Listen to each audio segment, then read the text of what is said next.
That's right. It's time to talk about Knuckleheads, so let's do it.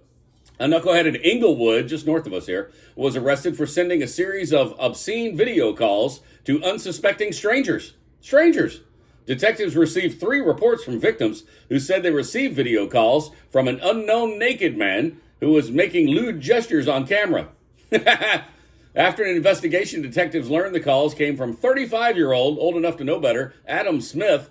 According to the Sarasota County Sheriff's Office, Smith admitted in an interview that he did in fact make video calls to random phone numbers and expose himself on camera.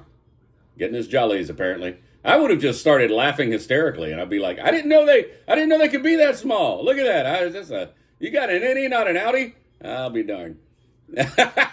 Belly buttons. I'm talking about belly buttons, of course.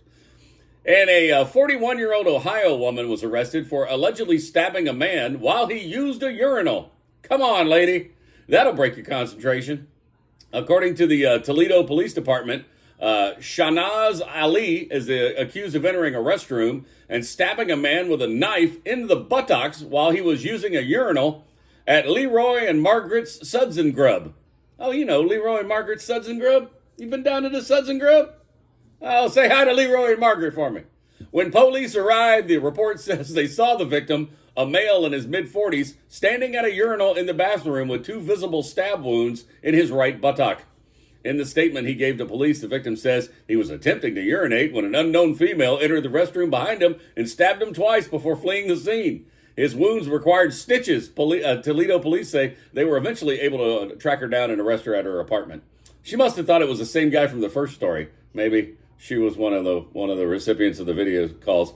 That poor guy, man, he's going to suffer urinal stage fright the rest of his life. He's never going to be able to get over that one. The paranoia of just standing there wondering, is there someone behind me? I guess it's hard to go when you're looking over your shoulder. I mean, you can't exactly keep things straight and hit the old urinal cake. Just saying, those are your knuckleheads. You can find the stories and more wherever you get social media. Just look for Mel and Scott in the Morning.